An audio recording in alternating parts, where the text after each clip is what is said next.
Tren de Aragua leaders are being charged. It's December 19th, 2025, and these are your headlines. Federal prosecutors in Houston have unsealed sweeping terrorism and drug trafficking charges against senior leaders of Tren de Aragua. That's a violent Venezuelan gang that was recently designated a foreign terrorist organization. A new superseding indictment in the Southern District of Texas charges 4 Venezuelan nationals, including 2 of the gang's top commanders, with providing material support to Tren de Aragua as a terrorist organization. 2 of the defendants also face additional charges for international cocaine trafficking involving more than 5 kilograms intended for the U.S. market. Prosecutors say Tren de Aragua has evolved from a prison gang into a transnational criminal and terrorist network, funding its operations through drug and gold smuggling, extortion, and violent crime. Leaders allegedly ordered kidnappings, murders, and beatings, enforcing control through violence both inside and outside the United States. U.S. Attorney Nicholas Ganjai said the case reflects a shift towards treating cartel-style gangs as national security threats. If convicted, the defendants face up to life in prison. Several remain fugitives, with multi-million-dollar rewards being offered for their capture. Meanwhile, federal officials say the southern border is seeing historically low illegal crossings under the Trump administration's tightened enforcement policies. According to U.S. Customs and Border Protection, 0 illegal aliens have been released at the border for 7 straight months.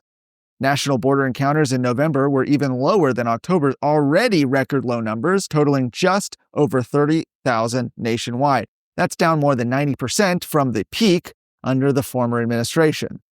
CBP Commissioner Rodney Scott called it the most secure border in history and noted a 95% decline in both daily and monthly apprehensions at the southwest border.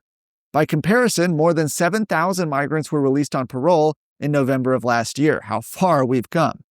CBP also reports a surge in drug seizures, including sharp increases in fentanyl, cocaine, and methamphetamine, with more than 112,000 pounds seized so far this year. Texas Public Policy Foundation analyst Celine Rodriguez is cautioning, though, the border isn't fully sealed and is urging tougher use of terrorism laws against cartels involved in human smuggling. Real Texan. I hope you'll sit down with Texas Scorecard every Sunday as we visit with real Texans who are doing real things to make the Lone Star State shine even brighter.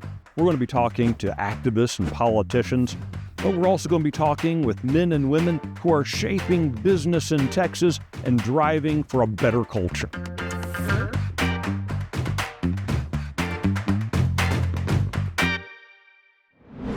Harris County Judge Lina Hidalgo is weighing into the Democrat primary to replace her, urging voters there to reject former Houston Mayor Annise Parker and deepening divides inside the county's Democrat Party.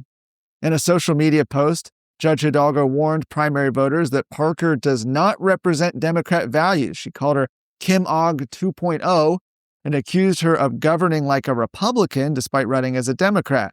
Hidalgo cited Parker's past endorsement of former DA Kim Og and her refusal to back Hidalgo's 2022 reelection as reasons voters should oppose her. Hidalgo also criticized Parker over her past support for state intervention in Houston ISD, though Parker has now said she opposes how that takeover has been handled. Parker pushed back, saying her record reflects stable leadership and that her campaign's focused on what else? Opposing Governor Greg Abbott and President Donald Trump, not Democrat infighting. The clash comes as Harris County Democrats remain split between progressive and moderate factions ahead of the 2026 election. For more of today's stories, go to TexasScorecard.com.